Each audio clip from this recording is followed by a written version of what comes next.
दोस्तों, स्वागत है आपका हमारे चैनल पर। आज हम एक ऐसे सवाल की बात करेंगे जो हर किसी के मन में आता है।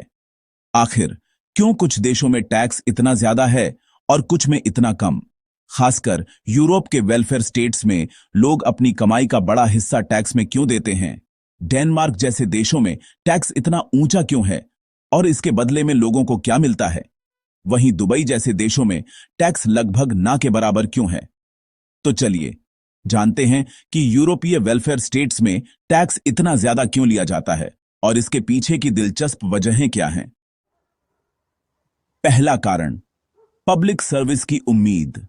जब हम एक विकसित और सभ्य समाज की बात करते हैं तो सबसे पहले हमारे दिमाग में आता है कि हर नागरिक को बुनियादी सुविधाएं मिले, चाहे वो स्वास्थ्य हो, शिक्षा हो या सामाजिक सुरक्षा।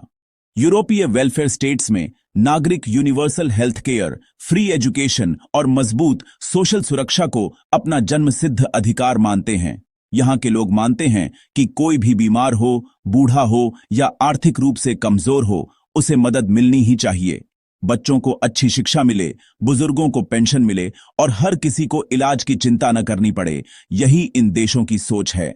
यह कॉम्प्रिहेंसिव सोशल कॉन्ट्रैक्ट महंगा होता है और इसे ज्यादा प्रोग्रेसिव इनकम टैक्स से फंड किया जाता है। सरकारें टैक्स के पैसे से स्कूल, अस्पताल, पेंशन और दूसरी सार्वजनिक सेवाएं चलाती हैं। टैक्स स्लैब इस तरह बनाए जाते हैं कि जो ज्यादा कमाते हैं वो ज्यादा योगदान दें ताकि समाज में बराबरी बनी रहे। टैक्स को पेनल्टी नहीं बल्कि सामूहिक भलाई के लिए एक योगदान माना जाता है। यहाँ के लोग टैक्स देने को एक नैतिक जिम्मेदारी समझते हैं क्योंकि इससे पूरे समाज को फायदा होता है। यह एक देशव्यापी इंश्योरेंस पॉलिसी की तरह है। प्रीमियम ज्यादा होता है लेकिन सबको कॉम्प्रिहेंसिव कवरेज मिलती है। जैसे हम अपनी सुरक्षा के लिए इंश्योरेंस लेते हैं, वैसे ही समाज की सुरक्षा के लिए टैक्स देते हैं। आप सिर्फ अपने लिए नहीं बल्कि अपने पड़ोसियों और समाज के सबसे कमजोर लोगों के लिए भी पेमेंट कर रहे हैं। यह सोच समाज को और मजबूत बनाती है क्योंकि हर कोई जानता है कि जरूरत पड़ने पर उसे अकेला नहीं छोड़ा जाएगा। इसका फायदा क्या है? ज्यादा टैक्स के बदले सबको सुरक्षा और मौका मिलता है। लोग निश्चिंत होकर अपने बच्चों का भविष्य संवार सकते हैं। बीमार होने पर इलाज की चिंता नहीं रहती और बुजुर्गों को सम्मानजनक जीवन मिलता है। यही है वेलफेयर स्टेट का मुख्य सिद्धांत। एक ऐसा समाज जहां हर नागरिक को बराबरी, सुरक्षा और सम्मान मिले और सब मिलकर एक बेहतर भविष्य की ओर बढ़े। दूसरा कारण, सरकार पर भरोसा। जब लोग सरकार पर विश्वास करते हैं तो वे टैक्स देने में ज्यादा सहज महसूस करते हैं। उन्हें लगता है कि उनका पैसा सही जगह पर जा रहा है और समाज के लिए कुछ अच्छा कर रहा है। ज्यादा टैक्स वाले देशों में लोग आम तौर पर अपनी सरकार पर भरोसा करते हैं कि वह टैक्स के पैसे को समझदारी से खर्च करेगी। वे मानते हैं कि सरकार उनके पैसे का दुरुपयोग नहीं करेगी बल्कि उसे शिक्षा, स्वास्थ्य और बुनियादी ढांचे जैसे जरूरी क्षेत्रों में लगाएगी। कई दशकों से कम करप्शन और ज्यादा पारदर्शिता ने नागरिकों को ज्यादा पेमेंट करने को तैयार किया है। जब सरकारें अपने खर्चे को खुलकर जनता के सामने रखती हैं और भ्रष्टाचार पर सख्ती से लगाम लगाती है तो लोगों का भरोसा और गहरा होता है। उन्हें नतीजे दिखते हैं। अच्छी सड़कें, स्कूल, हेल्थ केयर, जो भरोसे को और मजबूत करता है। जब नागरिक अपने आसपास बदलाव महसूस करते हैं तो उन्हें लगता है कि उनका टैक्स देना वाकई मायने रखता है। इस भरोसे के बिना ज्यादा टैक्स वाली व्यवस्थाएं ढह जाएंगी। कोई भी एक लीक होती बाल्टी को फंड नहीं करना चाहता। अगर लोगों को लगे कि उनका पैसा बर्बाद हो रहा है तो वे टैक्स देने से बचने लगते हैं और पूरा सिस्टम कमजोर हो जाता है। भरोसा वह अदृश्य गोंद है जो वेलफेयर स्टेट को एक साथ जोड़े रखता है। जब नागरिक और सरकार के बीच यह भरोसा बना रहता है तो समाज ज्यादा मजबूत, खुशहाल और एकजुट बनता है। यही वजह है कि टैक्स और ट्रस्ट का रिश्ता इतना गहरा है। तीसरा कारण, सोशल और welfare policy model. Nordic model universalism पर आधारित है। सबके लिए फायदे, सिर्फ गरीबों के लिए नहीं। जब सबको फायदा होता है तो सब योगदान करते हैं, जिससे दो टियर सिस्टम नहीं बनता। यह व्यापक सहमति पब्लिक सर्विस को अच्छी तरह से फंडेड और हाई क्वालिटी रखती है। ज्यादा टैक्स कोई कमी नहीं है, वे इस सिस्टम का जरूरी आधार हैं। यूनिवर्सल फायदों के लिए यूनिवर्सल योगदान की जरूरत होती है। चौथा कारण, इकोनॉमिक डेवलपमेंट का स्तर। ज्यादा ब्रॉड बेस्ड इनकम टैक्स के लिए एक फॉर्मल डेवलप्ड इकोनॉमी की जरूरत होती है। यूरोपीय वेलफेयर स्टेट्स में बड़े फॉर्मल सेक्टर और टैक्स कलेक्शन के लिए मजबूत संस्थाएं हैं। डेवलपिंग इकोनॉमीज में, जहां बड़े इनफॉर्मल सेक्टर होते हैं, इनकम पर टैक्स लगाना लगभग नामुमकिन होता है। इकोनॉमी की संरचना तय करती है कि किस तरह का टैक्स सिस्टम संभव है। आपको ज्यादा टैक्स को बनाए रखने के लिए एक डेवलप्ड फॉर्मल इकोनॉमी की जरूरत होती है। पांचवां कारण, रेवेन्यू के स्रोत। यूएई और कतर जैसे तेल समृद्ध देश अपनी सरकारों को रिसोर्स वेल्थ से फंड करते हैं, न कि इनकम टैक्स से। सरकार का मुख्य संबंध ग्लोबल ऑयल मार्केट से होता है, न कि अपने नागरिकों से। मोनाको जैसे टूरिज्म हॉटस्पॉट बाहरी लोगों, टूरिस्टों और कंपनीज पर टैक्स लगाते हैं, न कि निवासियों पर। वैकल्पिक रेवेन्यू स्ट्रीम इन देशों को पर्सनल इनकम पर टैक्स लगाने से बचने देती है। यह कोई जादू नहीं है, बस पैसे का एक अलग स्रोत है।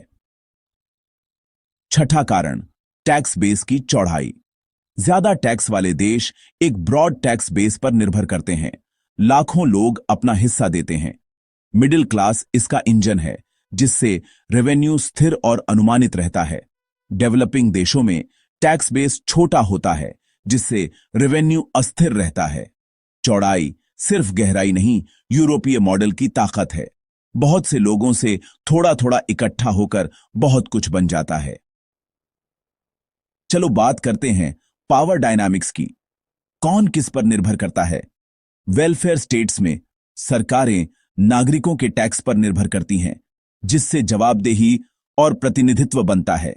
रेंटियर स्टेट्स में सरकारें तेल या टूरिज्म पर निर्भर करती हैं, न कि नागरिकों पर, जिससे जवाबदेही का चक्र टूट जाता है। यह राजनीतिक प्रणालियों को आकार देता है। वेलफेयर स्टेट्स लोकतंत्र की ओर बढ़ते हैं, रेंटियर स्टेट्स निरंकुशता की ओर।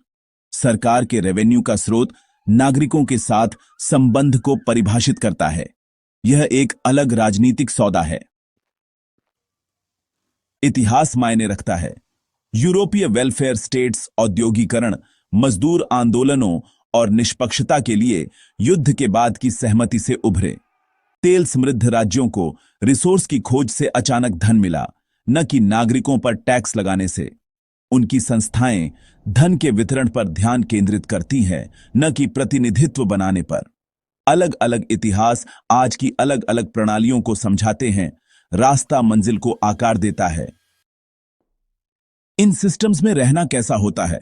वेलफेयर स्टेट्स असमानता कम करते हैं, सामाजिक सामंजस्य बढ़ाते हैं और सुरक्षा प्रदान करते हैं, ज्यादा टैक्स की कीमत पर। नो टैक्स इकोनॉमीज ज्यादा डिस्पोजेबल इनकम और आकर्षक इंफ्रास्ट्रक्चर प्रदान करती हैं, लेकिन असमानता और सरकार पर निर्भरता पैदा कर सकती है। इन इकोनॉमीज में गेस्ट वर्कर्स को अक्सर अधिकार और फायदे नहीं मिलते। हर मॉडल के अपने फायदे और नुकसान हैं। सुरक्षा और समानता बनाम डिस्पोजेबल इनकम और अस्थिरता, प्रभाव गहरे और स्थायी होते हैं। कोई भी मॉडल परफेक्ट नहीं है। हर देश, चाहे वह कितना भी विकसित क्यों न हो, अपनी सामाजिक और आर्थिक नीतियों में कुछ न कुछ चुनौतियों का सामना करता है। वेलफेयर स्टेट्स को अक्सर यह संतुलन बनाना पड़ता है कि वे नागरिकों को कितनी सुविधाएं दें और इसके लिए कितना टैक्स वसूलें। ज्यादा टैक्स लगाने से कंपनियों और निवेशकों के लिए माहौल कम आकर्षक हो सकता है, जिससे आर्थिक प्रतिस्पर्धा पर असर पड़ता है। नौकरशाही का आकार बढ़ने से सिस्टम जटिल और धीमा हो सकता है, जिससे आम लोगों को सरकारी सेवाएं समय पर नहीं मिल पाती। साथ ही बढ़ती उम्र की आबादी सरकार के बजट पर भारी दबाव डालती है, क्योंकि पेंशन और स्वास्थ्य सेवाओं की मांग लगातार बढ़ती जाती है। रिसोर्स समृद्ध इकोनॉमीज के लिए भी चुनौतियां कम नहीं हैं। वे अक्सर तेल, गैस या अन्य प्राकृतिक संसाधनों की कीमतों के फ्लक्चुएशंस के प्रति बेहद संवेदनशील होती हैं, जिससे उनकी अर्थव्यवस्था अस्थिर हो सकती है।